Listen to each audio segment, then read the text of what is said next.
Olá, gente, tudo bem? Hoje nós vamos ter a nossa primeira aula de microbiologia geral, certo? A aula de hoje é Introdução à Microbiologia, beleza? Então, o que é a microbiologia? Eu pergunto a vocês o que é a microbiologia, o que é que vocês me respondem? Primeiro vocês têm que olhar a etimologia da palavra. O que é a etimologia da palavra? A etimologia da palavra é o que a palavra significa. É como essa palavra ela é formada, certo? Então, microbiologia significa o quê? Micro são pequenas, né? Coisa pequena, coisa microscópicas. E logia, estudo, certo? Então são estudos de pequenas formas de vida, microbiologia, certo? Então, o que é que a microbiologia estuda? A microbiologia ela vai estudar os seres vivos muito pequenos, certo? Que são invisíveis a olho nu. A gente vai ver que não é totalmente verdade, que boa parte desses organismos que a gente estuda na microbiologia, alguns deles a gente consegue ver a olho nu, no caso dos fungos filamentosos, que é essa primeira foto aqui que a gente está vendo. Esse é onde tem como se fosse um galinho aqui cheio de pontinhos azuis, certo? Então, ó, o que é que são chamados de micro-organismos, certo? A gente conhece esses micro-organismos na vida da gente como micróbios, como germes, certo? Todos esses nomes aí são nomes genéricos, certo? Nomes genéricos que servem para vários tipos de micro-organismos, vários tipos de organismos, beleza? E que organismos são esses? Quais são esses organismos que a gente tem, que a gente estuda na microbiologia? Justamente são os fungos, são as bactérias, certo? São os vírus, são os protozoários e muitos outros. Mas qual é a importância desses micro-organismos nas nossas vidas? Certo? Por que eu tenho que estudar a microbiologia? O que é que eu tenho que saber da microbiologia? Certo? O que é que essa microbiologia é importante? O que é que ela vai influenciar na minha vida? Certo? Se é um ser vivo que eu nem consigo ver, certo? O que é que ele vai influenciar na minha vida? Primeiro, ó, os micro-organismos, de uma maneira geral, eles têm várias importâncias diferentes, certo? Uma dessas importâncias é que eles são importantes para a manutenção do equilíbrio ecológico no nosso planeta, na Terra. Mas como assim? Que nome complicado, professor. Importante para a manutenção do equilíbrio ecológico da Terra, né, do planeta. Pensa bem, ó, quando uma coisa morre, uma coisa viva morre, por exemplo, uma árvore morre, ou um animal morre, ela vai estar lá, certo? Jogada no solo. Depois de um tempo, esse ser vivo ele vai desaparecer, não vai? Então, ele desapareceu porque ele foi decomposto, certo? Então, os micro-organismos eles são importantes porque eles são decompositores. Decompositores de quê? De matéria orgânica. Tudo que é vivo um dia morre. E quando morre, tem que voltar para a Terra para fazer parte de um ciclo. Vê aqui esse desenhozinho aqui que a gente tem, ó. Esse desenhozinho do meio. A gente tem uma vaca, né, que é uma consumidora, certo? Que é um animal. A gente tem aqui uma planta, que são os produtores primários, né? Que a vaca vai se alimentar. E aqui embaixo a gente tem os decompositores, que são os micro-organismos, fungos e bactérias, certo? Então, por exemplo, essa vaca vai se alimentar da planta e vai ter energia, vai crescer, vai se reproduzir. Vai chegar um momento que essa vaca ela vai morrer. Quando essa vaca morrer, se for por causas naturais, né, quem vai decompor essa vaca são os micro-organismos. Então esses micro-organismos elas vão decompor essa vaca, vai transformar essa vaca em compostos orgânicos, compostos químicos, que vão voltar para o solo, e depois que volta para o solo vai ser reabsorvido, como por exemplo, pelas plantas. Certo? Quem nunca ouviu falar que fruta de cemitério é mais doce? Por que a gente tem esse ditado que fruta de cemitério é mais doce? É mentira? É verdade? É verdade. Por quê? Porque no cemitério a gente enterra nossos mortos, certo? Quando você morre, você vira matéria orgânica para ser decomposta. Então os micro-organismos, os fungos e as bactérias vão começar a decompor esses corpos e liberar substâncias que são nutritivas no solo. Então outros seres vivos, como as plantas, por exemplo, vão usar esses nutrientes que são produtos da decomposição da matéria orgânica para crescer novamente, certo? Então aqui embaixo a gente vê uma laranja, né, com um fungo nela crescendo. Então essa laranja ela está sendo decomposta, certo?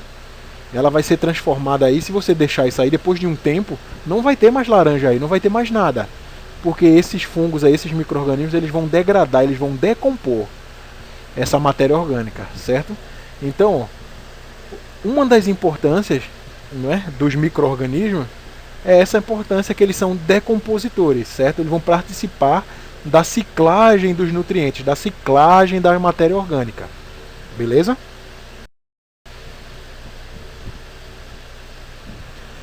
Outro tipo de importância é que esses micro-organismos eles vivem associados ao ser humano e a outros animais, a outros seres vivos, certo? Agora, associado como? Em que sentido? Quando você fala que você tem micro-organismos no seu corpo, você remete logo à doença, né? Mas nem todos os micro-organismos vão causar doenças aos seres vivos, certo? Por exemplo, um ser humano tem mais células microbianas no corpo do que as próprias células que compõem nosso corpo. Só para vocês terem ideia, certo? Então, esses micro-organismos que vivem em associação com o nosso corpo, eles ajudam o nosso corpo a se manter sadio, certo? Quem aqui nunca tomou um Yakult, né? Quando você toma um Yakult, você pergunta o que é um Yakult. E aí falam o quê? São lactobacilos vivos casei shirota que vai auxiliar na sua flora intestinal para melhorar a sua digestão. Então, o que é que essa propaganda quer dizer? A gente vai ver na aula de bactérias que lactobacilos são bactérias, certo? Que vão se alimentar do leite, certo? Que vão ajudar a degradar a lactose e derivados do leite. Então, por exemplo, dentro do nosso intestino, dentro do nosso sistema digestório, por exemplo, nós temos bilhões, trilhões de micro-organismos ali vivendo no nosso intestino. E esses micro-organismos, eles vão ajudar na digestão do nosso corpo. Tem coisas que nosso corpo não digere, que esses micro-organismos vão digerir por nós, certo? Então isso que a gente chama, que muita gente chama erroneamente de flora intestinal, fica bem claro aqui que flora é planta, fauna é animal. Micro-organismo, seja ele vírus, fungo ou bactéria, é microbiota, certo? Então você tem o que? A microbiota intestinal, a nossa microbiota, que são os micro-organismos que vivem dentro de nós, que nos ajudam a manter nosso corpo sadio, que ajudam as nossas funções do nosso corpo, certo? Então os micro-organismos, para vocês terem ideia, eles estão na nossa vida cotidianamente ajudando o nosso corpo a ficar bem, viver, fazer nossos afazeres. E nos animais também, por exemplo, nas vacas, as vacas, os ruminantes, os herbívoros de uma maneira geral, eles se alimentam de grama, de capim, de planta, certo? E as plantas, elas são extremamente pobres em energia. Então, eles têm que digerir a celulose, certo? Que é a maior parte. A celulose é a madeira, essa parte dura da madeira, certo? Então, para digerir essa celulose, o organismo desses herbívoros, eles não são capazes de digerir essa celulose. Então, o que é que acontece? Esses micro-organismos, principalmente bactérias, né, que estão ali dentro do estômago do boi, da vaca, dentro do intestino do boi e da vaca ali, eles vão ajudar a quebrar essa celulose e vai liberar essa energia para a vaca utilizar, certo? Esse tipo de interação que a gente tem entre dois organismos vivos, onde um organismo causa um benefício para o outro organismo, a gente chama de quê? De simbiose, certo? Então, os micro-organismos, eles são extremamente importantes para a vida, tanto das plantas, como dos animais e como da gente, né, seres humanos, certo? Outra importância dos micro-organismos na nossa vida é a importância biotecnológica deles, a importância alimentar. Por incrível que pareça, boa parte da nossa comida, boa parte das coisas que a gente come, que a gente se alimenta, eles são feitos a partir de micro-organismos, a partir de processos que utilizam micro-organismos, que utilizam bactérias, que utilizam fungos, certo? Por exemplo, quando você usa um fermento biológico ele nada mais é que o quê? Ele nada mais é que uma levedura. A levedura é um fungo unicelular que ele começa a... Quando você coloca, por exemplo, o fermento biológico na massa de um bolo, esse fermento, né, que é esse fungo, né, ele começa a se alimentar do carboidrato que tem ali na massa do bolo e começa a produzir gás carbônico. E esse gás carbônico vai deixar o bolo fofinho, certo? Então a gente utiliza micro-organismos desde os primórdios do quê? Da civilização. Por quê? Porque desde os primórdios da civilização, desde o Egito Antigo, desde a Mesopotâmia, o ser humano ele já produz pão, ele já produz bebidas com álcool feito a cerveja, certo? A cerveja é outro produto, a cerveja e outros fermentados, né, com álcool feito vinho, certo? São produtos que são feitos à base do quê? Que são utilizados micro-organismos para ser produzido. A mesma coisa, no caso dos álcools aqui da cerveja, do vinho, eles utilizam fungos, certo? Que vão comer o carboidrato e vão liberar o etanol, que é o álcool, certo? Além de outras importâncias, como produção de vacinas, como produção de enzimas industriais, certo? Como produção de hormônios, certo? Quando você usa um micro-organismo geneticamente modificado, certo? Então, ó, essa é outra importância que os micro-organismos têm na nossa vida, que é justamente o quê? Você produzir coisas que a gente vai utilizar no nosso cotidiano, que a gente vai utilizar na nossa vida corriqueiramente, certo? Outra importância, que é uma das importâncias que a gente leva mais a sério, né, dos micro-organismos que todo mundo conhece, quando você fala micro-organismo, a primeira coisa que vem na sua cabeça é doença, certo? Mas como a gente viu nos slides anteriores, os micro-organismos eles não vão causar só doenças. Só uma pequena parte desses micro-organismos é que vão causar doença. Esses micro-organismos que causam doença nós chamamos de micro-organismos patógenos, certo? Então você tem um vírus que pode causar diversos tipos de doença, como por exemplo agora que está na moda, né, a Covid-19, mas você também tem o Ebola, tem a AIDS, certo? Você tem aqui exemplo aqui, ó, dessas micoses aqui que a gente está vendo, ó, que são causadas por fungos, certo? Também existem doenças causadas por protozoários, certo? Então, ó, isso é uma importância que a gente chama de importância médica. Por quê? Importância médica? Porque tem alguns micro-organismos que eles causam doenças. Então eles são importantes de serem estudados para você poder prevenir ou para você poder combater essas doenças, certo? Através do conhecimento da fisiologia, da reprodução desse micro-organismo. Beleza? Então até agora a gente viu o quê? Que os micro-organismos eles, na nossa vida eles são importantes para quê? Na natureza, né? Que eles são decompositores, eles vão decompor a matéria orgânica, certo? Quando você tem lá aquela passagem na Bíblia, né? O homem veio do pó e do pó voltará. Essa questão que o pó voltará significa que quando ele morrer, ele vai ser decomposto e vai voltar para a terra, vai voltar para o solo para ser reutilizado por outro organismo, né? Um ciclo da vida, um ciclo dos nutrientes, certo? Outra importância que a gente viu foi a importância tecnológica, que esses micro-organismos que a gente utiliza, eles são utilizados para várias coisas, para vários fins. A gente utiliza para produção de comidas, para produção de bebidas, para produção de medicamentos, certo? A gente viu também que esses micro-organismos eles são naturalmente importantes para o nosso corpo, porque a gente encontra esses micro-organismos no nosso corpo e eles fazem parte do nosso corpo para trazer saúde para a gente, certo? E a outra importância que a gente viu aqui é que tem alguns micro-organismos que são patógenos, né, que causam doenças, certo? Que vão nos causar mal, vão se alimentar da gente, certo? Então esses micro-organismos a gente chama de micro-organismos patógenos. A importância é porque eles causam doenças, certo? Então, ó, uma coisa bem chata para muita gente, mas que é bem legal quando você aprende direitinho, e dá até para você tirar uma onda aí falando o nome científico das coisas, certo? É a questão da nomenclatura, da classificação dos micro-organismos. Mas como assim nomenclatura, classificação? Ó, o ser humano sempre foi curioso, certo?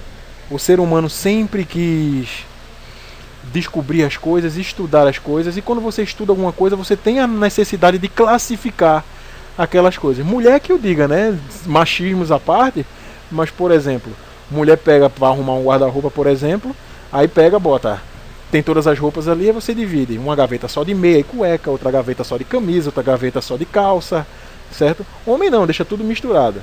Mas assim, essa mania de classificar as coisas, o ser humano é natural do ser humano. Então, ó, o mundo natural não ficou fora disso não. Então, ó, o ser humano ele teve a vontade e a necessidade de dar nome às coisas, certo? Porque dar nome às coisas facilita na hora que você está estudando. Por exemplo, o nome de cada pessoa da sala facilita na hora de chamar a atenção. Eu não sei se vocês pegaram nessa época, mas antigamente, eu não sei se é agora, mas o Enem, quando você ia fazer, era praticamente um nome só por sala. Tinha lá, por exemplo, eu fui fazer uma vez, tinha umas 40, 50 pessoas numa sala e todas essas pessoas se chamavam Davi, certo? Aí chegou uma mulher na sala, aí procurando, aí fez Davi, todo mundo olhou. Então você tem que ser específico. Aí, por exemplo, eu estou estudando um micro-organismo, eu tenho que dar nome a esse micro-organismo para quando eu estiver estudando, quiser passar essa informação para outra pessoa saber que micro-organismo é esse. É a mesma coisa que a sua mãe coloca nome nos todos os filhos, que a mãe coloca nome nos filhos, para ele saber diferenciar quem é filho, qual é dos filhos que ela está se referindo. Então, no mundo natural, com todos os seres vivos, é a mesma coisa, inclusive nos micro-organismos. Então, ó, todo ser vivo ele tem nome e sobrenome. Esse nome e sobrenome a gente chama de nome científico, certo? Então, ó, o nome científico das coisas ele é composto basicamente por dois nomes, como eu falei, um nome e um sobrenome, certo? Esse tipo de nomenclatura que a gente chama de nomenclatura binomial, certo? O primeiro nome que vem é o gênero, que a gente chama de gênero. O segundo nome é o que a gente chama de epíteto específico, certo? Por exemplo, deixa eu ver aqui, pensar num exemplo legal para vocês. Pronto. O cão, o cachorro. O nome científico do cachorro é Canis lupus, certo? Do cachorro não, do lobo, certo? Que não deixa de ser um cachorro. Então, ó, Canis, que é o primeiro nome, é o gênero. Lupus é o epíteto específico, o que vai diferenciar a espécie, certo? Quando eu pego o lobo, o nome do lobo é Canis lupus. Quando eu pego o cachorro, por exemplo, é Canis lupus familiaris, certo? Porque ele é um cachorro, é um lobo que vive, que já foi adaptado, que vive com as pessoas em casa, vive na família da pessoa. Então, ó, o gênero é o mesmo, Canis. Se eu falar só Canis, eu não vou saber o que é que eu estou me referindo. Quando eu falo Canis lupus, eu sei que eu estou me referindo a um lobo, certo? Por exemplo, como é o nome científico da espécie humana? O nome científico da espécie humana é Homo sapiens, certo? Homo é o gênero, que é o primeiro nome. Sapiens é o epíteto específico, certo? Então, ó, o que é que se diferencia? Porque a gente tem vários tipos de seres humanos no antepassado da gente. Por exemplo, Homo floresiensis, que foi uma espécie de hominídeo bem pequenininha, né, que tinha na faixa de 1 metro, 1,20 m, 1,10 m, que foi descoberta lá na Ilha de Flores, lá no Indo-Pacífico. Então, ó, isso é um ancestral do ser humano. Então, ó, como é um ancestral do ser humano, tem o mesmo gênero, porque é da mesma família, certo? É do mesmo grupo, é o mesmo tipo de animal. Então, ó, gênero é um nome genérico. Gênero já vem disso, é uma coisa genérica. E o epíteto específico, o nome já está dizendo, é específico para aquela espécie. Então, ó, você tem o gênero, Homo, e o epíteto específico que é sapiens. Homo sapiens, você vai saber que somos nós, a espécie humana. Se eu falo Homo floresiensis, eu vou saber que eu estou me referindo àquela espécie de homem que é subdesenvolvida lá na questão de tamanho, que vivia lá, que foi extinta, certo? Então, como é que isso faz nos micro-organismos? Por exemplo, alguns exemplos de nomes de micro-organismos. Por exemplo, a gente tem aqui uma bactéria muito comum que tem no intestino da gente, que causa disenteria na gente quando a gente come alguma coisa estragada, que é a Escherichia coli, esse primeiro nomezinho aí. Escherichia é o gênero, coli é o epíteto específico, porque tem várias espécies de Escherichia, certo? Por exemplo, Staphylococcus aureus. Staphylococcus é o gênero, aureus é o epíteto específico. Por exemplo, Candida albicans. Candida é o gênero, albicans é o epíteto específico.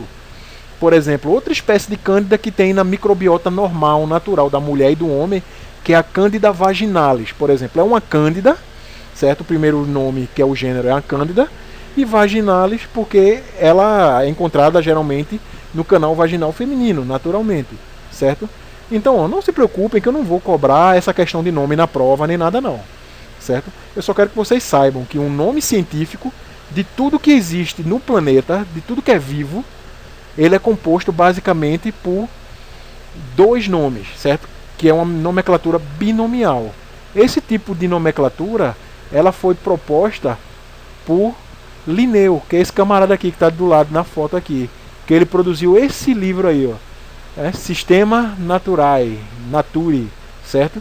Que é justamente o sistema de classificação dos seres vivos. E esse sistema ele é utilizado até hoje. Se você for olhar o ano de publicação desse livro aí, ele é de 1758, certo? Ou 1953, certo?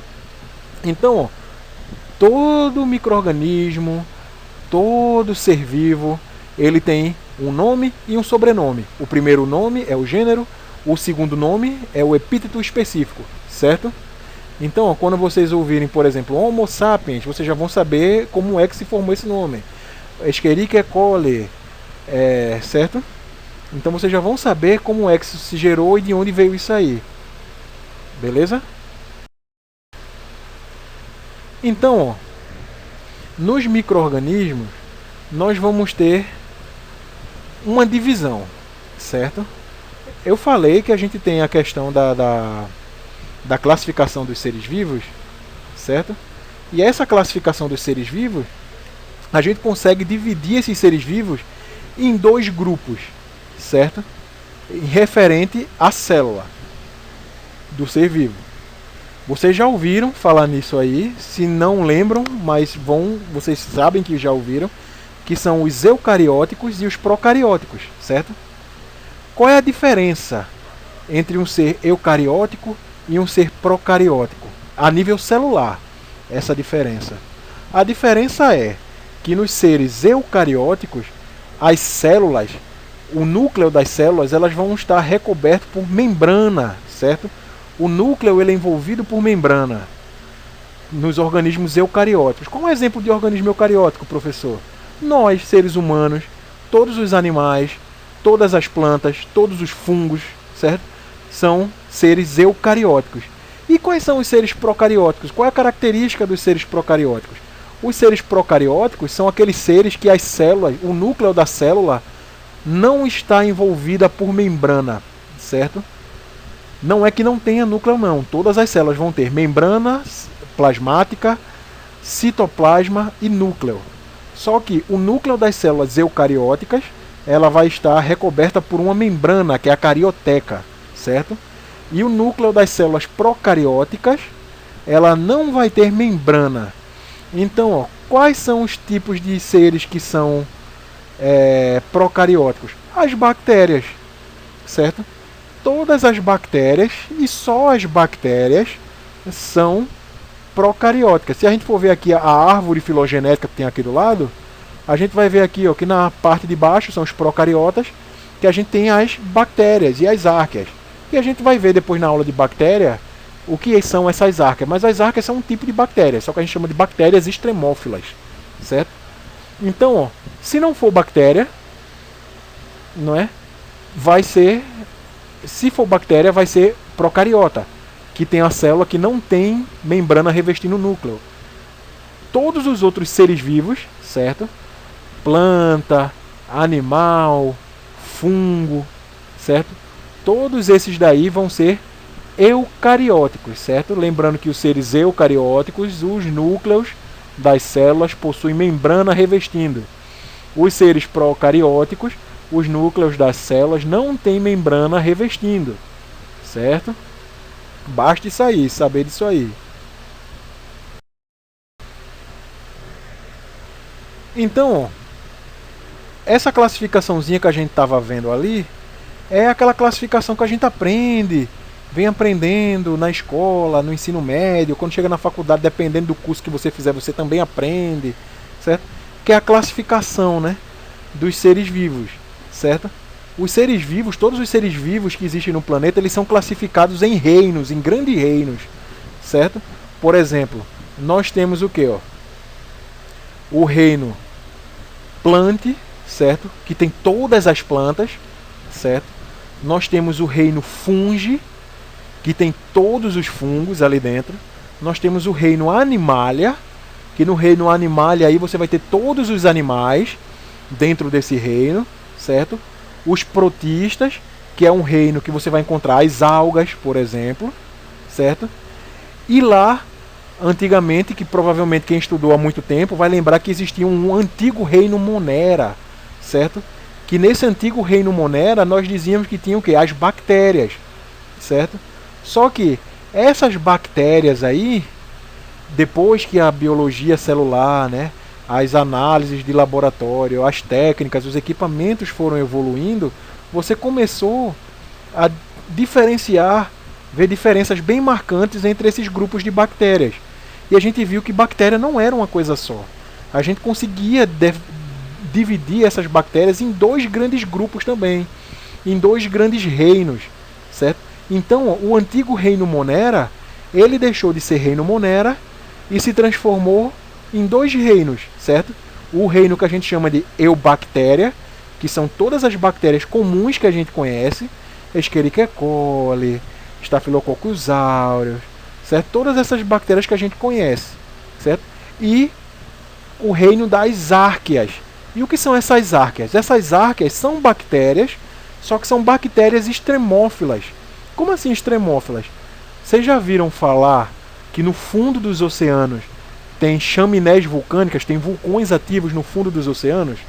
Pois é, nessas chaminés vulcânicas aí, que a água chega a mais de 400 graus de temperatura, e porque libera muito enxofre, a água ali praticamente se transforma em ácido sulfúrico, e essas bactérias, elas conseguem sobreviver nesse ambiente extremo, com temperaturas acima de 400 graus, se alimentando de ácido sulfúrico, para vocês terem ideia.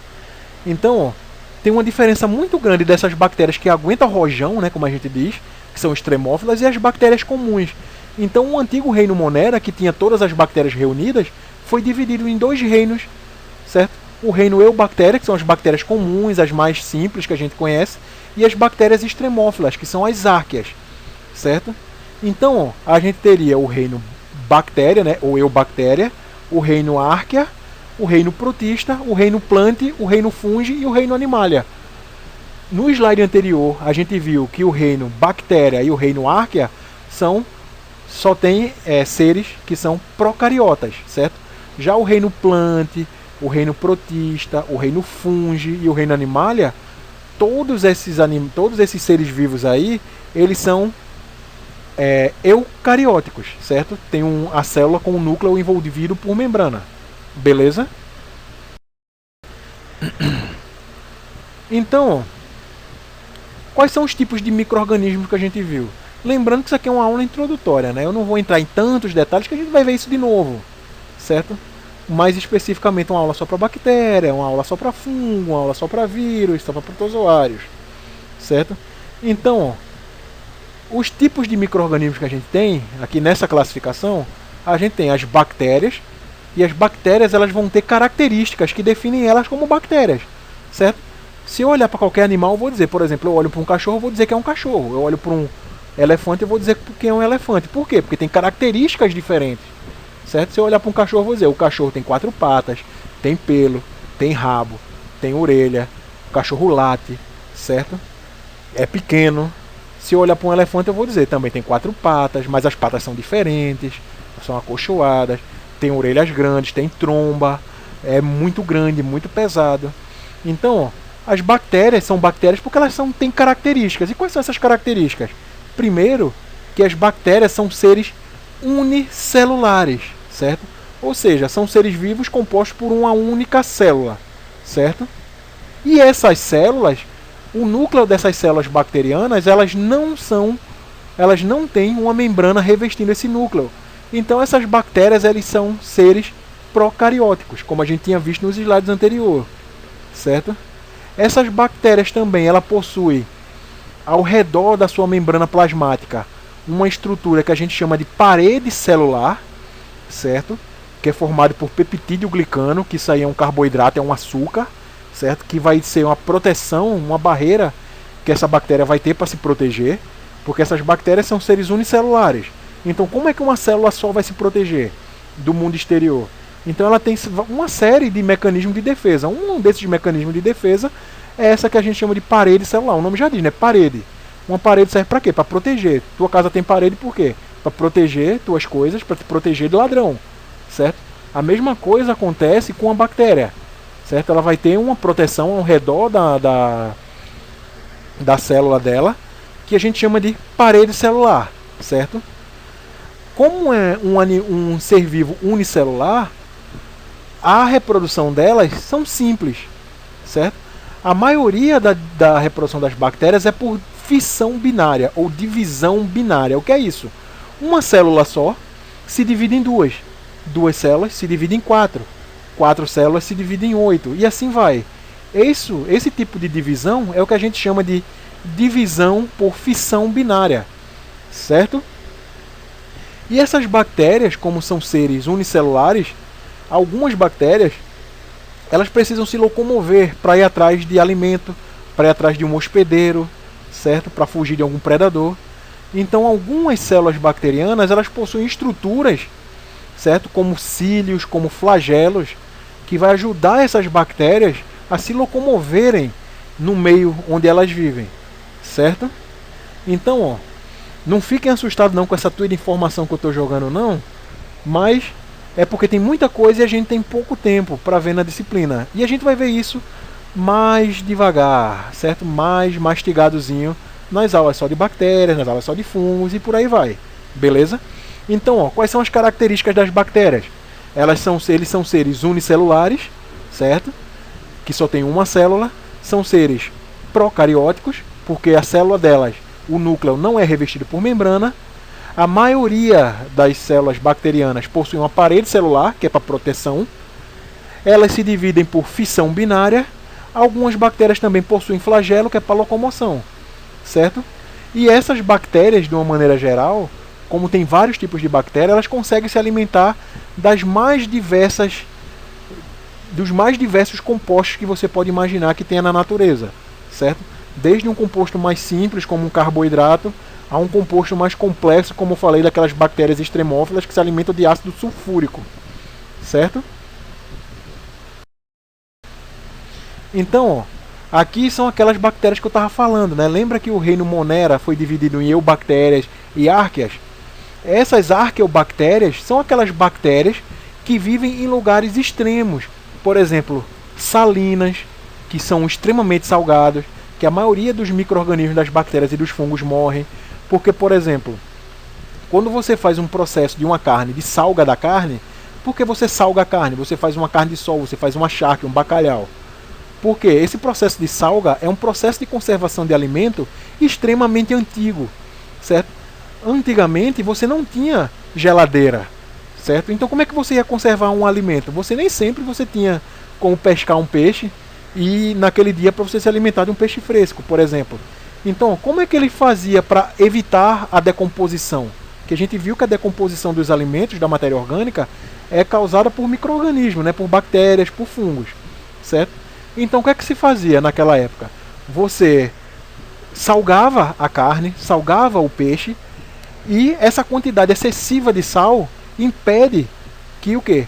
A grande maioria dos micro-organismos eles cresçam ali, porque uma quantidade de sal muito grande mata a bactéria, certo? Mata um fungo. Só que vai matar todas as bactérias? Não. Tem algumas bactérias que são as extremófilas, que são as arqueobactérias, que elas conseguem sobreviver a uma quantidade extrema de sal, certo? Outras bactérias, aqui esse exemplo que a gente está vendo aqui na foto, é aquela chaminé hidrotermal que fica no fundo dos oceanos, certo? Aqui, ó, essa fumacinha que está saindo aí é uma fumaça vulcânica mesmo. Isso aí basicamente tem enxofre. O enxofre, quando entra em contato com a água, ela sofre uma recombinação aí química e se transforma em H2S, certo? Que é o ácido sulfúrico, certo? Então, ó, tem bactérias que conseguem sobreviver. E vocês acham que essa temperatura aí ao redor é fria? Lá na boca de um vulcão que está liberando gases quentes aí? Não, né? São temperaturas extremamente altas. Então, essas arqueobactérias, são aqueles micro-organismos extremófilos, são isso, é esse tipo de micro-organismo que consegue sobreviver em locais que outros micro-organismos, outras bactérias não conseguiriam. Por isso que elas são chamadas de extremófilos, que elas conseguem viver em ambientes extremos, certo? E quais são as características dessas arqueobactérias? Essas arqueobactérias, elas também são unicelulares, certo? São seres formados por uma única célula, certo? Elas também são procariontes, certo? São organismos procarióticos. Por quê? Porque a célula delas, o núcleo, não é revestido por membrana, certo? E essas arqueobactérias, elas também possuem parede celular. Só que essa parede celular dessas arqueobactérias tem que ser diferenciada. Por quê? Ela pode ser igual a uma parede celular de uma bactéria comum? Não. Porque se fosse igual a uma bactéria comum, essa bactéria ela ia morrer, por exemplo, numa chaminé vulcânica dessa, ia morrer numa salina, certo? Então essa parede celular ela é diferenciada, ela é mais forte, ela é mais resistente, certo? Então tem vários tipos de arqueobactérias. Por exemplo, a gente tem as arqueobactérias metanogênicas, que se alimentam de metano, certo? Que é um gás tóxico, certo? Você tem aquelas bactérias que a gente chama de halofílicas, que são aquelas bactérias que conseguem sobreviver em ambientes com extrema quantidade de sal, certo? Aquelas bactérias que a gente chama de termofílicas, certo? Que conseguem viver em locais com temperaturas extremas, certo? Então, resumindo, as arqueobactérias, elas são bactérias extremófilas, elas conseguem viver em ambientes extremos, certo? Outro tipo de micro-organismo que a gente conhece, que a gente tem muito, como eu posso dizer, muito contato com eles, são justamente o que? Os fungos, certo? Os fungos você já conhece, você já vê no dia a dia, você vê o que? Os cogumelos, que a gente vê no meio do mato, que a gente vê crescendo na grama do jardim, certo? A gente tem os bolores, que são justamente aquele negocinho cinza que cresce no pão, certo? Que cresce na laranja. A gente também tem as leveduras, que como eu falei, são um exemplo de levedura, é o que? O fermento biológico que a gente usa para fazer bolo, para fazer várias coisas, certo? Então, fungos tem vários tipos diferentes. Vocês já viram aquelas orelhas de pau que a gente encontra nas árvores? Aquilo também é um tipo de fungo, certo? Então, ó, esses fungos, eles já não são bactérias nem arqueobactérias. Então eles são o quê? Seres eucarióticos. Eles são seres mais complexos que as bactérias, certo? Lá na árvore que a gente viu, naquela árvore evolutiva, os fungos eles são micro-organismos mais evoluídos que o quê? Que as bactérias, certo? Então, ó, os fungos ele tem uma variedade muito grande de forma. Eles podem ser unicelulares, como é o caso das leveduras, que são fungos que são formados por uma única célula, ou eles podem ser pluricelulares, que são aqueles fungos que a gente chama de cogumelo, certo? Aquele fungo que começa a mofar o seu pão, que mofa a laranja, certo? Então ele já tem uma variedade maior de formas aí, certo? Ele pode ser desde unicelular a pluricelular, certo? E lembrando que independente se ele é unicelular ou se ele é pluricelular, todas essas células fúngicas, elas são eucarióticas, certo? O núcleo possui membrana revestindo ele, certo? Os fungos, assim como a maioria dos micro-organismos, né, como as bactérias também, eles são, num ambiente natural, eles têm a função de decompositores. Eles vão decompor a matéria orgânica, principalmente madeira, celulose, lignina, certo? Que são o quê? Substâncias que são extremamente difíceis de ser quebradas, de ser digeridas, certo? Você encontra muito cogumelo, por exemplo, crescendo onde? Em madeira velha, certo? Por quê? Porque ele está se alimentando daquela madeira, certo? Esses fungos eles vão decompor esse material e vai absorver esses nutrientes que eles estão decompondo, certo? Quando está crescendo um fungo no seu pão ali, Esse fungo ele está decompondo o seu pão e está se alimentando do material que foi decomposto, certo?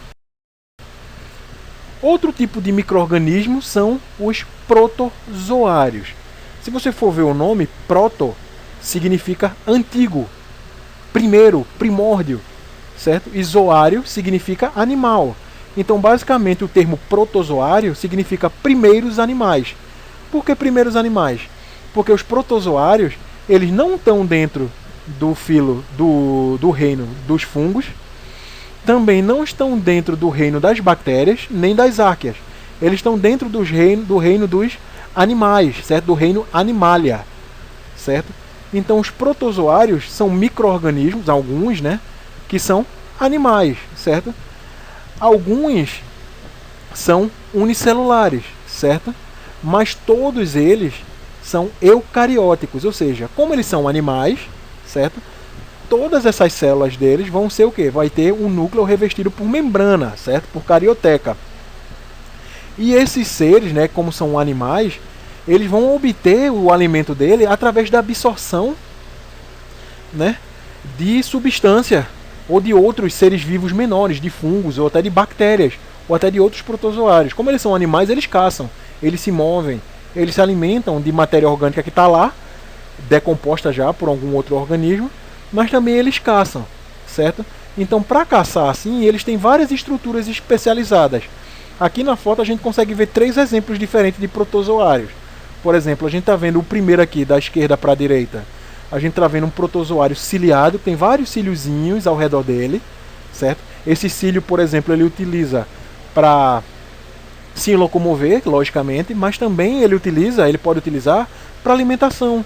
Ele vai usando esse cílio como se fosse um filtro para pegar comida e levar até dentro dele, certo? Esse desenho do meio é o que a gente conhece como ameba, certo? É outro protozoário também, unicelular. A ameba, por exemplo, ele tem esse formato aí de uma gosma, e essa gosma ela literalmente se mexe, certo? E ele lança essa gosma para frente para capturar uma bactéria, para capturar outro protozoário, certo? E termina englobando esse micro-organismo e se alimentando. O último de cá, que a gente chama de euglena, certo? Tem esse flagelo bem grande aí, essa cauda bem grande, que ajuda ela a nadar para fugir de predadores, como por exemplo a própria ameba pode se alimentar de uma euglena, certo? Mas todos eles são animais, são eucarióticos, certo? E são unicelulares, beleza? E alguns deles também são parasitas. O que eu esqueci de citar ali nos fungos também, que alguns fungos também, eles são parasitas, eles são patógenos, eles causam doenças nos seres humanos, certo? Assim como os protozoários, beleza?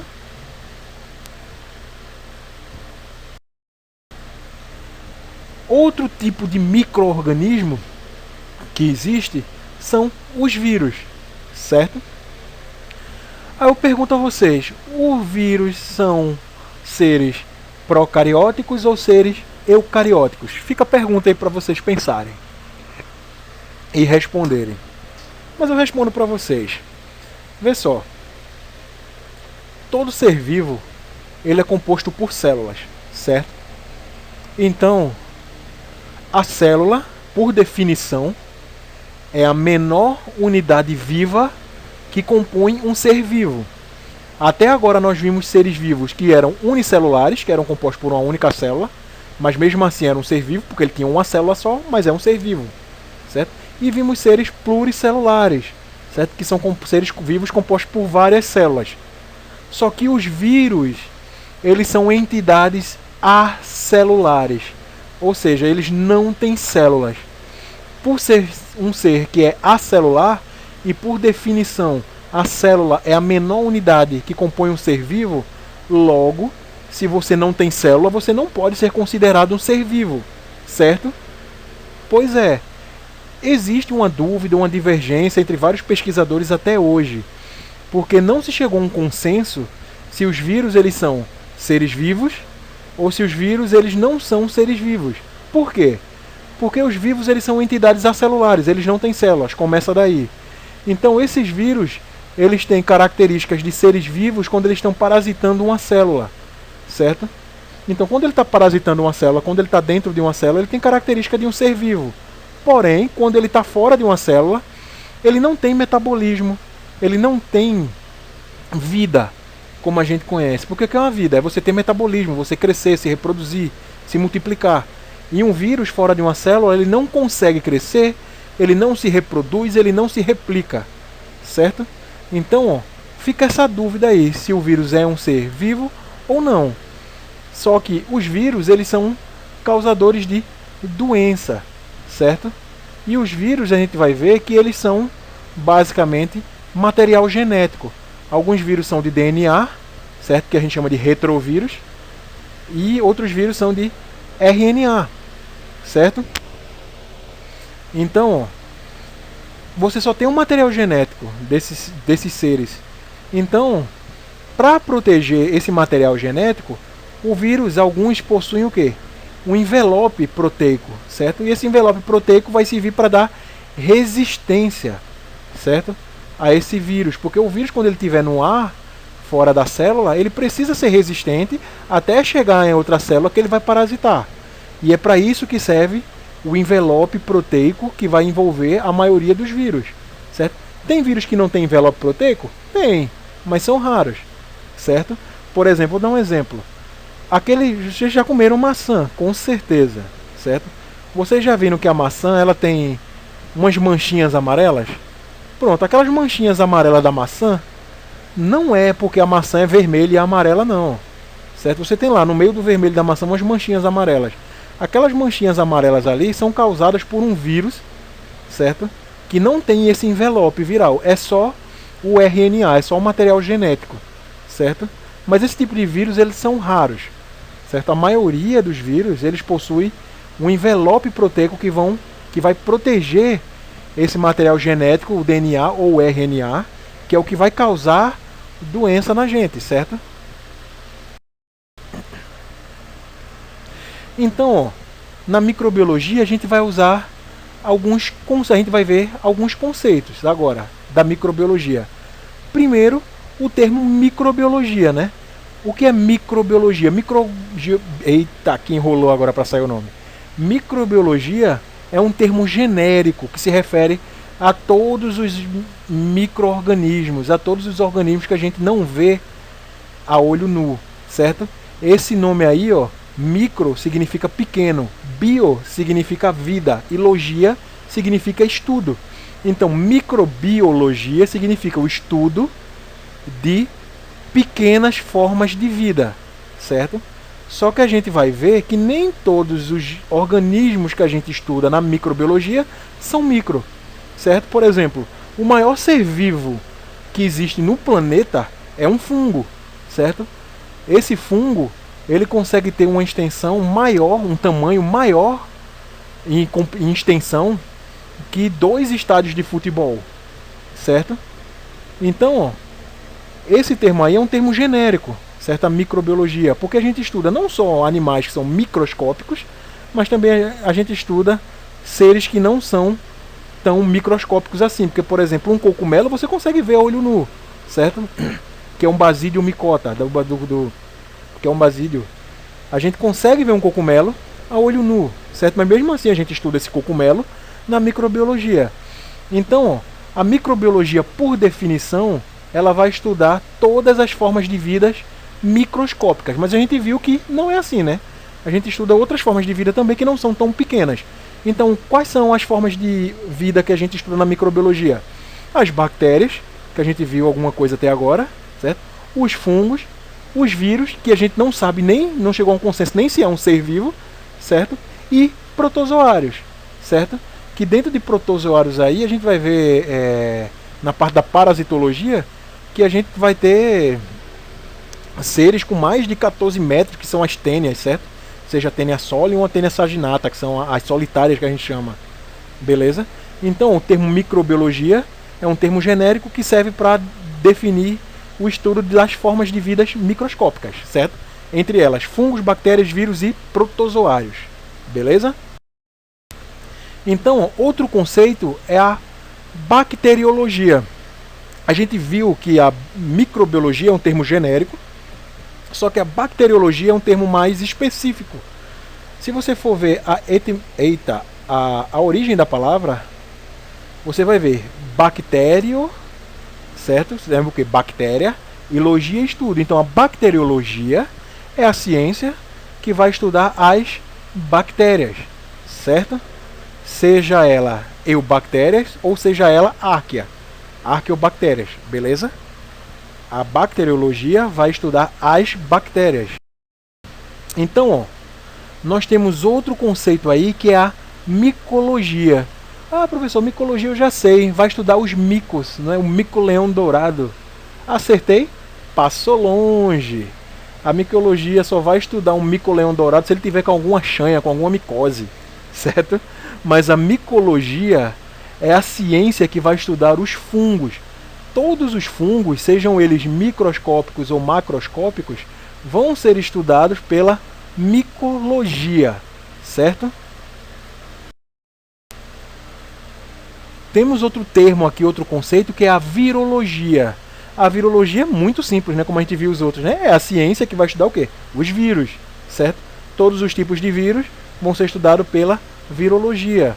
Por exemplo, as pessoas que estão estudando como o coronavírus é transmitido, como o coronavírus tem mutação, como o coronavírus faz isso, faz aquilo, tudo isso é a área de estudo da virologia, beleza? E também a gente tem a parasitologia. A parasitologia é um termo mais específico, mas ao mesmo tempo não, porque ele vai estudar os parasitas, certo? Todo tipo de parasita, certo? Aí você vai estudar os protozoários, os vermes e vários tipos de parasita, beleza? Mas a parasitologia vai estudar os parasitas, certo?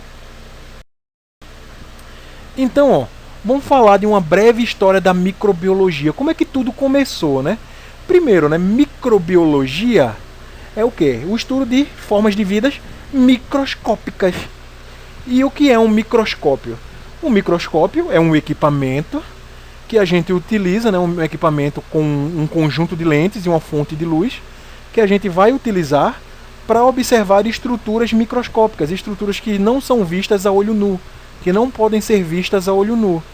Então, ó, antes da invenção do microscópio, existiam várias doenças que não podiam ser explicadas, certo? Aí o pessoal dizia, é uma praga de Deus, é um castigo de Deus, é isso, é aquilo, buscava, como é que eu posso dizer, explicação no sobrenatural, certo? Mas tudo que Deus fez, ou pelo menos a maior parte, o homem consegue explicar com a ciência, com o estudo, porque a ciência nada mais é que um método de você entender as criações de Deus, certo? Então, por exemplo, como eu falei antigamente, você não sabia o que causava algumas doenças, certo? Você diz, por exemplo, você tinha uma pessoa na família que pegava uma doença viral, essa doença você passava para outro membro da família mais próximo, que passava para outro membro da família mais próximo, e todo mundo ia ficando doente, ia morrendo, certo? Então se dizia o quê? Ah, não, isso é uma praga, é uma maldição que caiu na família, isso e aquilo outro. Só que Robert Hooke, certo? Esse nome aí, esse cabo aí, bonitão aí, ó, a foto dele, né? Ele inventou o microscópio, certo? Então, ó, ele trabalhava já com telescópio, com lentes, entendeu? Então ele inventou o microscópio. E ele foi o primeiro a observar uma estrutura microscópica. Ele lá em 1665, ele pegou uma cortiça, certo? A casca de uma planta que você faz a rolha para vinho, para várias bebidas. Então ele pegou uma cortiça e botou no microscópio e foi observar. E ele viu que tinha várias bolinhas ali, certo? Que ele chamou aquilo de célula. Célula vem do grego, que significa cela, certo? Que ele achou parecido com uma cela. Então, Robert Hooke, além de inventar um microscópio, basicamente, ele foi o primeiro a fazer a observação de uma estrutura microscópica que foi a célula, certo? Depois que foi inventado o microscópio, veio esse cabo aqui, ó, não muito depois, né, bem pertinho, inclusive eles eram conhecidos, né? Então, que foi Anton von Leeuwenhoek, certo? Leeuwenhoek é um nome muito conhecido na microbiologia, certo? Que ele foi o primeiro a observar um micro-organismo, certo? Lá em 1673. Ele pegou, por exemplo, que antigamente você fazia cirurgia na tora, né? Você abria uma pessoa lá, sem nenhuma higiene, e depois contaminava, infeccionava, e você não sabia o que era que causava aquilo, né? Então ele pegou justamente uma amostra de secreção e foi olhar no microscópio e viu que existia várias estruturas estranhas ali que não era da célula do paciente ali. Ele viu o quê? Ele viu que aquilo ali era outro tipo de organismo e que provavelmente aquele organismo é que causaria doença. Então, como ele viu que era um organismo à parte, sem ser a célula, ele chamou aquilo de micro-organismo. Então, Robert Van Leeuwenhoek, ele foi o primeiro a observar os micro-organismos ao microscópio, certo? Que é muito legal, isso aí, bem interessante essa questão da história. E essa história da microbiologia, ela é muito engraçada em alguns aspectos, porque as pessoas tinham muitos mitos, até hoje, né? As pessoas têm muitos mitos a respeito de várias coisas. Quando você não entende, você termina botando o quê? A culpa, né, na conta do sobrenatural, né? Do místico, né? Então, como eu estava falando no slide anterior, aquela questão, né, do místico, do sobrenatural, que as pessoas não sabiam definir as coisas, não sabiam como as coisas aconteciam e ficava atribuindo coisa que não existia. Como, por exemplo, o debate sobre a geração espontânea. Até hoje existe um debate sobre como surgiu a vida. Se tem teorias, né, do progenoto, que foi o primeiro ser vivo, né, que se gerou na sopa primordial lá dos mares antigos lá da Terra, quando a Terra estava se formando, mas até hoje você não se sabe como foi que a vida surgiu, certo? Porém, antigamente era muito engraçado, porque tinha um debate muito grande sobre a geração da vida, como a vida surgia. Muita gente dizia que a vida era espontânea, ela surgia do nada. E por que ela dizia isso? Porque, vê, até metade da década de 1880, se você for ver, não é tão distante assim não é tanto tempo assim, as pessoas acreditavam que a vida surgia do nada. Por quê? Porque, por exemplo, eles tinham lá um balde de lixo, eles olhavam num balde de lixo e não tinha nada naquele balde de lixo. Aí eles pegavam, jogavam uma roupa velha, jogavam a resto de comida ali dentro. Aí quando eles iam olhar no outro dia, ia pegar o balde de lixo, corria rato, corria barata, corria tudo que não presta dali dentro de bicho, de inseto. Então eles pensavam que a vida ela surgia, por exemplo, da junção, por exemplo, de resto de comida com a roupa velha, certo? Vê como era engraçada a ideia das pessoas naquele dia, naquela época. Então as pessoas imaginavam, as pessoas já achavam que a vida surgia de coisas inanimadas, certo? De coisas que não tinham vida, certo? A ideia era que todo organismo vivo poderia surgir de uma matéria que não era viva, de uma coisa inanimada, certo?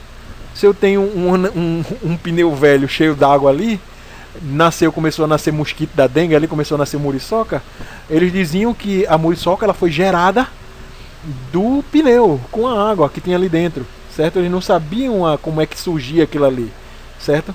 Então, ó, era questão de ignorância científica mesmo, certo? Mas isso aí foi mudando, a ciência foi evoluindo, as pessoas foram questionando, só que as pessoas são cabeças duras, né? Quando você tem uma ideia formada na cabeça, quando vem alguém e diz que aquela sua ideia não é bem assim como você pensava, a maioria das pessoas não são humildes para aceitar a opinião de outra pessoa e ver que o que aquela pessoa estudou aquilo, testou e viu que não era verdade e disse. Muitas pessoas batem na tecla daquilo ali, fica dizendo, procurando maneiras de desmentir o que a outra pessoa disse, para não aceitar a ideia das outras pessoas. Sabe-se lá por quê, né? As pessoas têm esse tipo de atitude, certo? Mas é muito engraçado essa questão do debate da geração espontânea, certo? Então, ó, esse debate da geração espontânea ele foi seguindo por teve vários conflitos aí, certo? Por exemplo, Francesco Redi, certo? Ele demonstrou, justamente ele queria demonstrar que essa geração espontânea ela não era bem assim, certo? Porque, por exemplo, as pessoas viam que quando tinha uma carne, um animal morto, por exemplo, o animal não tinha mais vida, né? Um pedaço de carne, ela ficava aberta lá, aquele pedaço de carne começava a surgir tapuru, e eles diziam que o tapuru surgiu da carne, Do nada, a matéria inanimada, né, que é a carne, surgiu o quê? A larva do inseto, certo?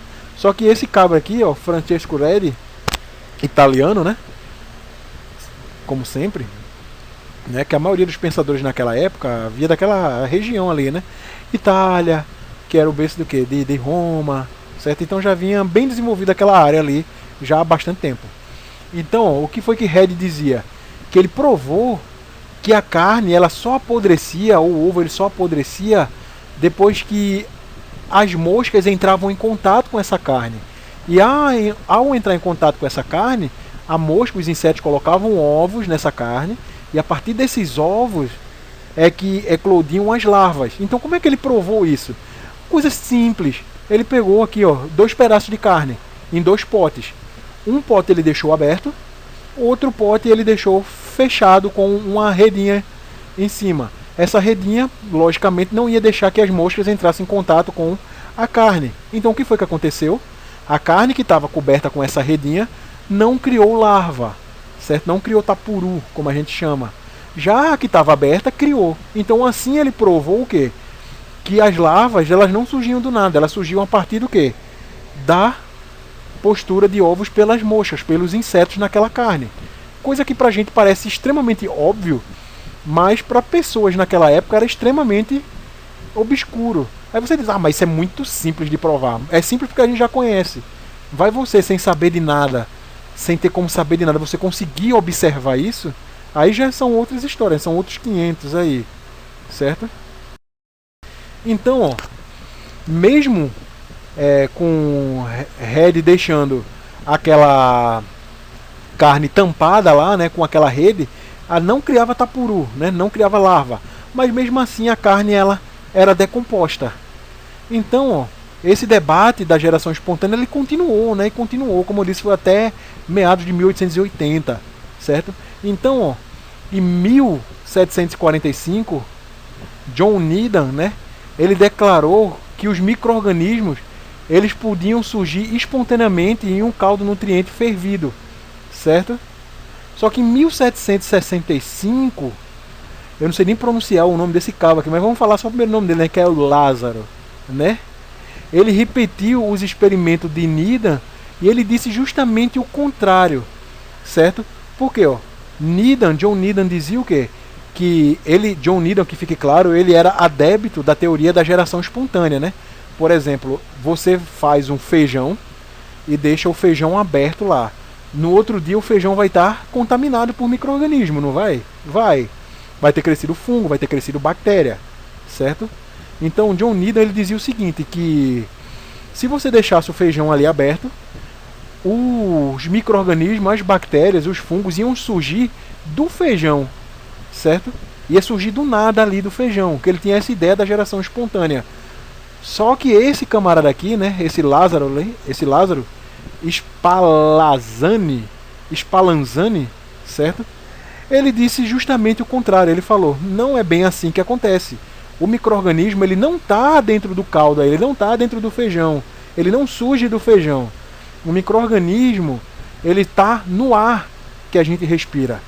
Então o que foi que ele fez? Um experimento extremamente simples. Ele pegou 2 recipientes, certo? Com algum caldo, digamos que seja feijão aí dentro. O que foi que ele fez? O primeiro recipiente, ele ferveu com o recipiente aberto e deixou lá esfriar. O segundo, ele ferveu tampado, certo? Vedado, que não tinha entrada de ar. E o que deixou pelo mesmo tempo que ele deixou o primeiro, que estava aberto. Então o que aconteceu? O frasco que estava aberto, depois de um tempo, apodreceu. Começou a crescer micro-organismo. E o que estava lacrado, que foi fervido lacrado, continuou estéril, certo? Então o que é que ele presumiu? Que o micro-organismo ele não está na matéria orgânica, ele não surgiu do nada. Esse micro-organismo ele estava no ar. Então, se não tivesse contato direto com o ar, esses micro-organismos não surgiam. Então, ó, se vocês perceberem aqui, a partir desses processos aqui que a gente está vendo aqui, que eles estão começando a descobrir, vários processos aí de preservação de alimentos começaram a surgir, certo? Se você vê que se você ferver alguma coisa lacrado, fechado, essa coisa vai durar mais tempo, então se eu tenho um alimento que eu quero que ele dure mais tempo, o que é que eu faço? Eu deixo ele fechado, sem contato com o ar, dou uma fervura por um certo tempo para matar todos os micro-organismos que já estiveram ali, por conta que ele estava em contato com o ar antes, e esse alimento vai durar por mais tempo, certo?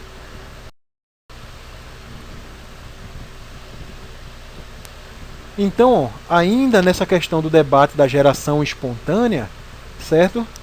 Veio esse camarada aqui, ó, Rudolf Virchow, certo? Ele introduziu um conceito. O nome do conceito dele é o conceito de biogênese. O que é que esse conceito quer dizer?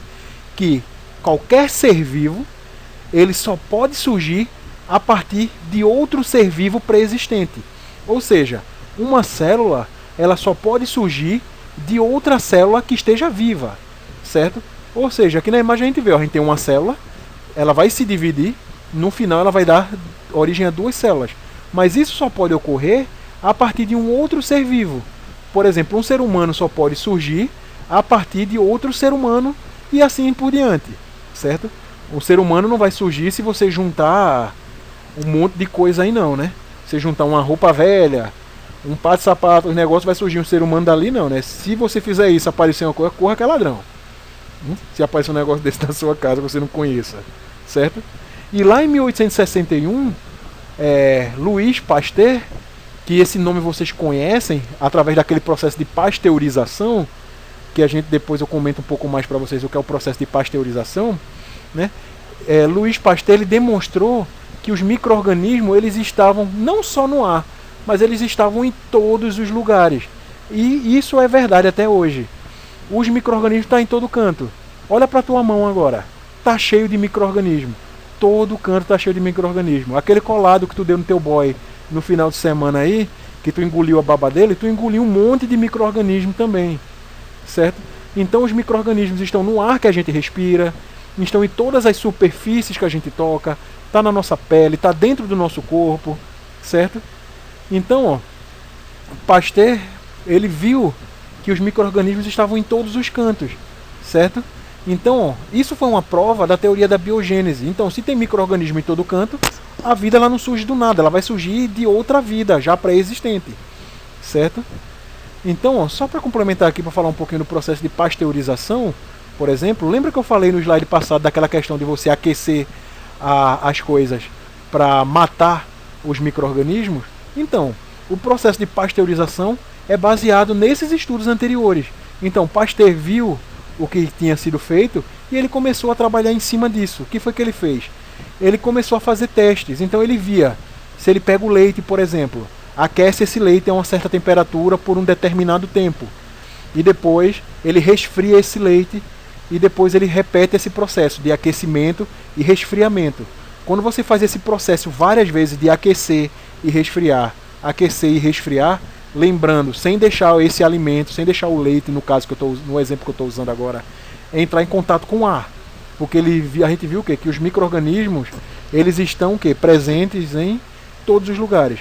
Então ele viu que se eu aqueço um alimento, depois resfrio esse alimento, aqueço de novo, resfrio, faço isso algumas vezes, esse alimento ele vai ter uma vida útil muito grande.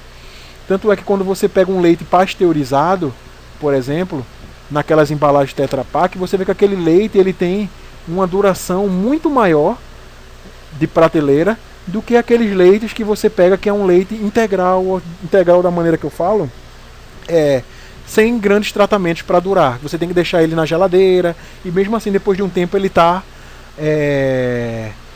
se modificando, né? Começando a se decompor. Beleza?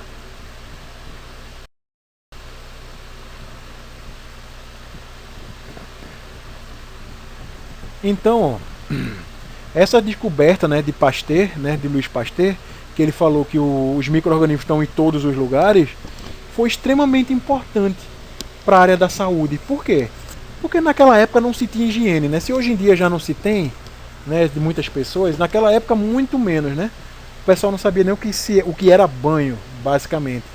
Então, como você sabia que tinha micro-organismo em todo lugar, foi se desenvolvendo a partir daí técnicas de asepsia, para ser utilizadas em procedimentos médicos, procedimentos laboratoriais, certo? Por quê? Porque você previne contaminação por um micro-organismo. Por exemplo, se você for fazer uma pequena incisão na sua pele, por exemplo, para retirar algum espinho, para retirar alguma coisa, se você não faz o processo de asepsia antes, você pode correr risco de contaminar. Quando você vai colher sangue, por exemplo, o que é que a biomédica ou que o técnico de enfermagem ou que o enfermeiro faz? Primeiro ele pega um algodãozinho com álcool, passa na superfície da pele, que isso é o processo de asepsia, para tirar a maior parte daqueles micro-organismos que estão ali na pele.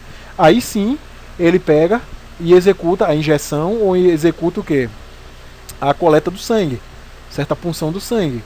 E assim você diminui, você previne as contaminações por um micro-organismo, certo? Então, para vocês verem que esse debate da geração espontânea levou a coisas muito legais, tanto na questão de conservação de alimentos, certo? Como na questão de prevenção de doenças e de contaminações, certo?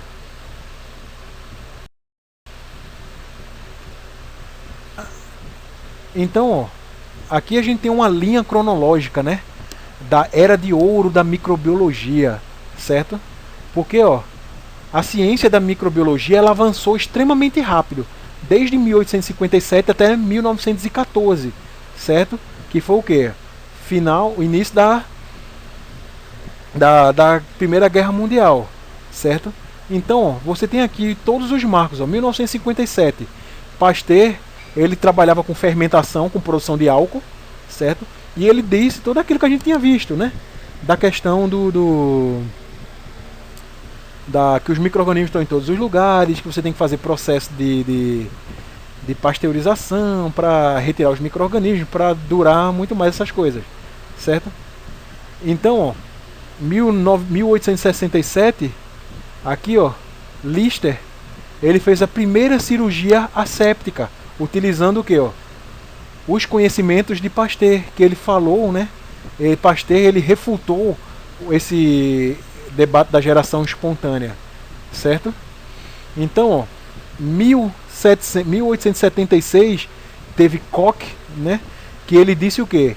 Que algumas doenças, eles eram causados por germes, certo? Por bactérias. Porque como eu falei há alguns slides atrás, muita gente achava que era uma praga, que era uma maldição, que era isso, que era aquilo. Mas Koch, ele disse o quê? Que isso era a maior parte dessas doenças, que não se sabia a causa de imediato, podia ser causada por micro-organismos, certo? E aqui, ó, vocês vão vendo, ó, no decorrer dos anos aqui que vão avançando, várias coisas que foram acontecendo na microbiologia, certo? Beleza?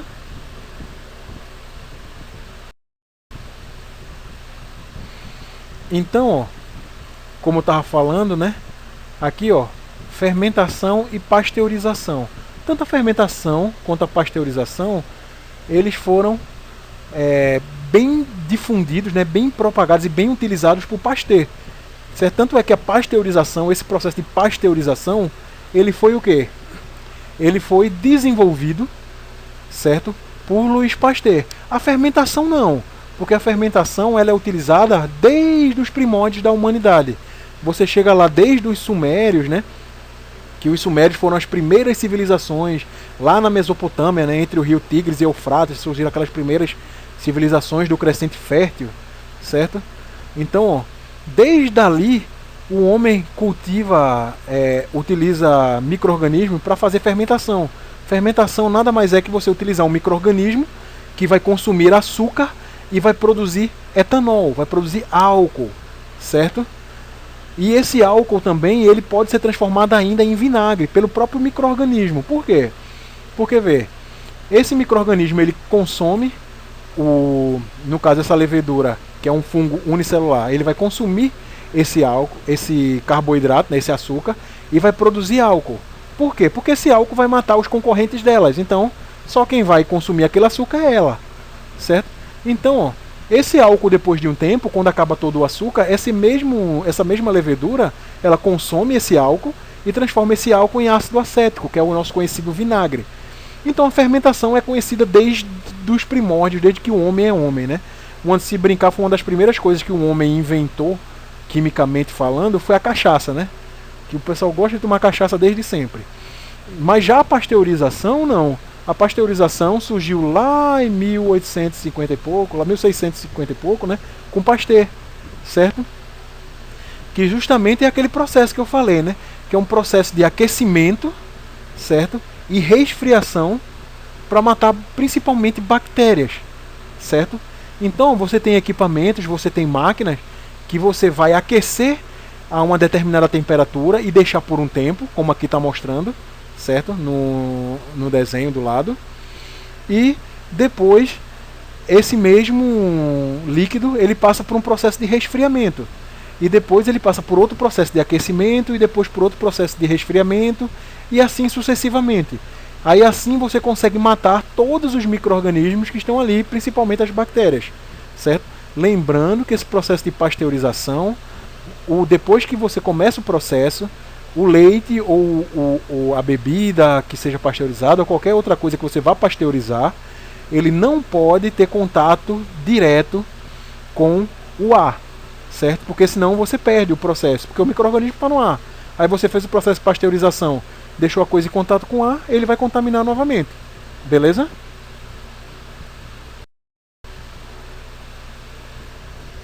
Então, ó, ainda dentro daquela era de ouro da microbiologia aqui, ó, a gente tem a famosa teoria do germe e da doença. Que teoria é essa do germe e da doença? O nome já diz, né? A teoria que os germes vão causar as doenças. Que, como eu falei, que antigamente não se sabia o que causava algumas doenças, certo? E Agostino Bassi, né, lá em 1835, junto com Pasteur, lá em 1865, eles mostraram que como os micro-organismos estavam em todos os locais, eles poderiam ser relacionados com a causa de algumas doenças, certo? Então, ó, Joseph Lister, certo? Ele introduziu, a partir do conhecimento produzido por Bassi e por Pasteur, ele introduziu uma técnica que ele utilizava desinfetante para limpar feridas cirúrgicas. E como ele usava desinfetante para limpar feridas cirúrgicas, ele conseguia controlar as infecções.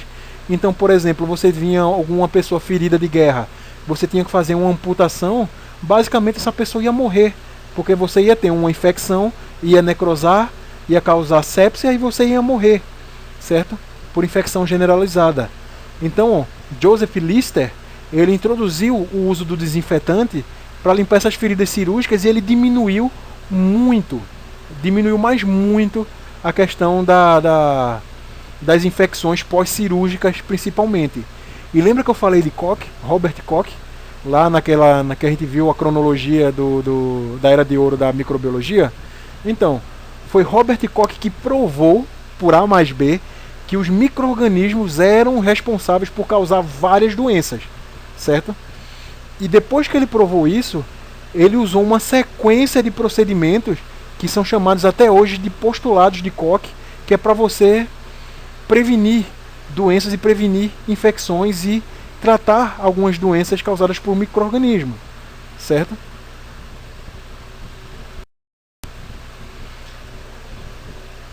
Então, ó, a gente vem agora, ó, falando da vacinação, né? Será que eu vou virar jacaré se eu me vacinar? Como fala nosso presidente, né?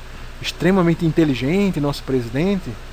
Então, será que isso é verdade? Como é que funciona a vacina? Como é uma vacina? Para que serve? Como é que foi descoberta? Que aqui é uma breve história da microbiologia, né? Então, ó, essa história da vacina ela é muito interessante, certo? Ela é muito interessante mesmo. Essa questão da vacina, essa história começou lá em 1798, com Edward Jenner, certo? Jenner é considerado basicamente o pai da vacina, o pai da vacinação. Porque naquela época ali tinha um surto muito grande de varíola, certo? E a varíola matava as pessoas naquela época, como mata até hoje, né? Em alguns locais que não se toma vacina, certo? A varíola está praticamente extinta, mas ainda existem alguns casos, certo? Então, ó, o que é que Jenner observou? Ó, existem dois tipos de varíola. A varíola que infecta os seres humanos, certo? Que causa toda aquela doença bem feia, né? Você fica cheio daqueles hematomas, daquelas bolas, que você chega à morte, né? A morrer.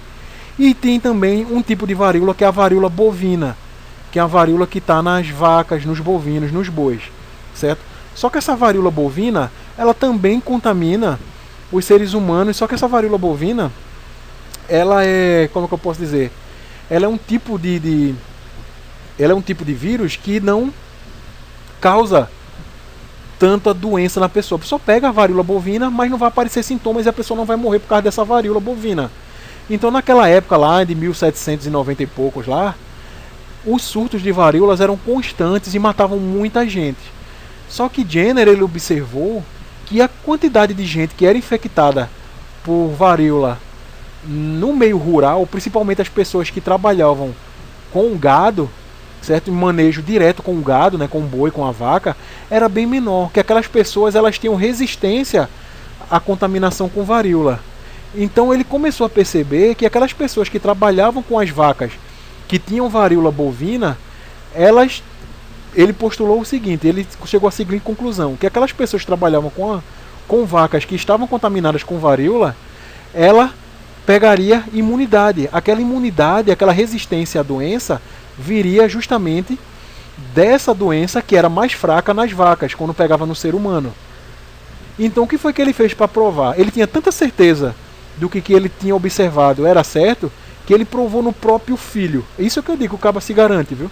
Eu duvido alguém aqui querer provar alguma coisa e provar no filho, na filha, em algum parente que a pessoa goste. O que foi que ele fez? Ele pegou secreção das lesões de varíola bovina e injetou no próprio filho. E ele viu a partir daí que o filho ficou resistente à varíola humana e não se contaminou. E se contaminasse, o caso de varíola não era tão severa. Então esse foi o primeiro caso de vacinação. Por isso que o nome vacina vem de vaccina, ou seja, é vaca em grego, certo? Então, ó, vacinação vem de vaca, certo? Então, ó, as vacas aí são as origens da nossa vacinação, certo? Então, ó, não fiquem com medo de tomar a vacina, porque vocês não vão pegar coronavírus, vocês não vão desenvolver a doença e vocês nem muito menos vão virar jacaré ou virar morcego. Eu tenho uma tia que ela trabalha em um hospital também, ela é de serviços gerais, então ela não tem muito conhecimento, né? Então ela chegou extremamente assustada me falando que estava com medo de tomar a vacina porque disseram a ela que era de sangue de morcego. Aí eu pergunto a vocês, e daí se fosse de sangue de morcego, de sangue de jacaré, de sangue de rato? Se é uma coisa que vai te dar resistência, imunidade a uma doença que está matando milhões de pessoas no mundo, o que importa de onde ela vem? O que importa é o que ela vai fazer por você, o que vai fazer pela humanidade. Então, podem tomar a vacina tranquila, porque a vacina nada mais é que tem várias técnicas de criação de vacina, né? Mas basicamente é um vírus inativado que não vai causar nada ao ser humano, simplesmente ele só vai causar uma resposta imunológica, ou seja, você vai gerar anticorpos e quando você tiver contato com o vírus de verdade, os anticorpos já vão estar sendo produzidos porque você já teve contato, você já foi vacinado, e ele vai agir diretamente no vírus, impedindo que esse vírus cause uma infecção generalizada e, consequentemente, você tenha sintomas graves das doenças. Então, ó, vacinação é extremamente importante. Chegar a sua vez da vacinação da Covid, se vacinem, certo? Pega o cartão de vacina dos seus filhos, levem seus filhos, deem todas as vacinas direitinho, sem faltar nenhuma, porque aí você vai estar salvando a vida do seu filho e protegendo a vida do próximo, certo?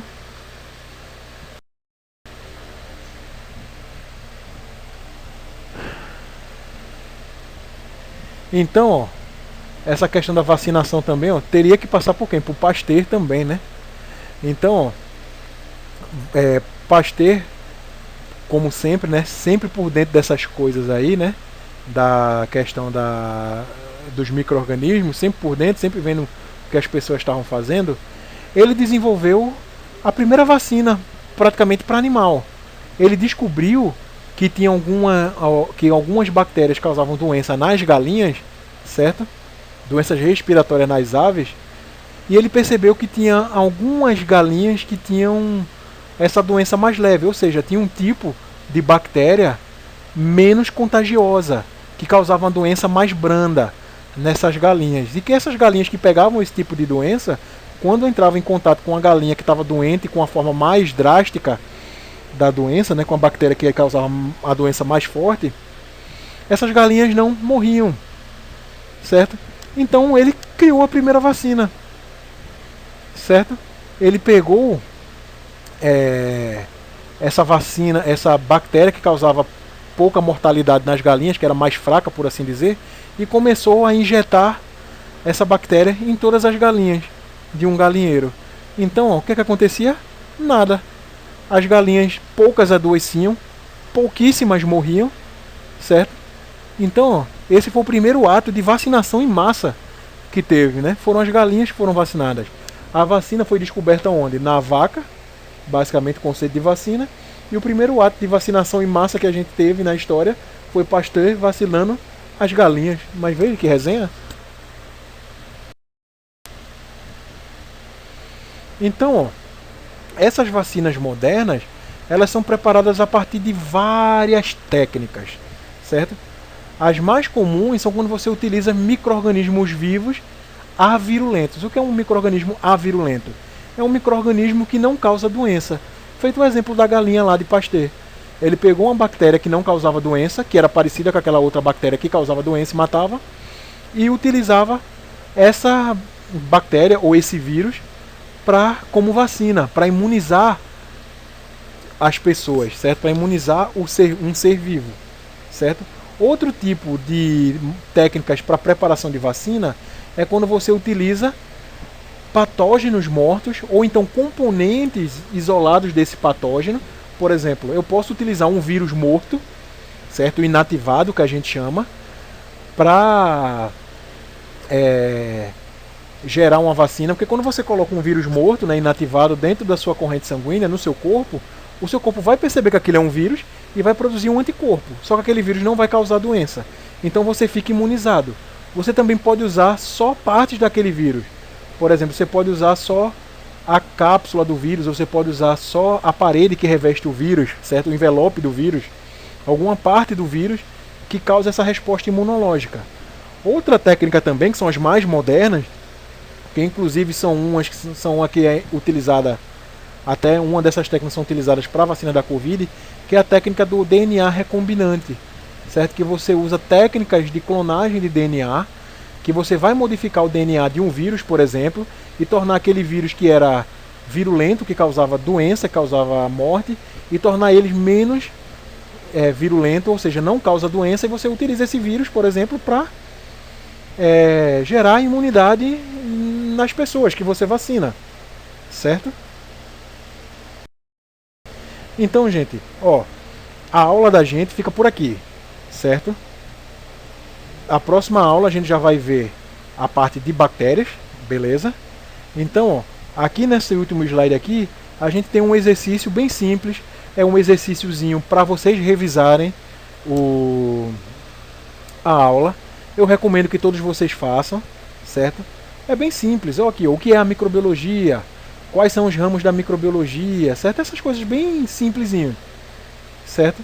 Então vocês respondam, qualquer dúvida vocês me perguntam, certo? Então fiquem com Deus e até a próxima, beleza?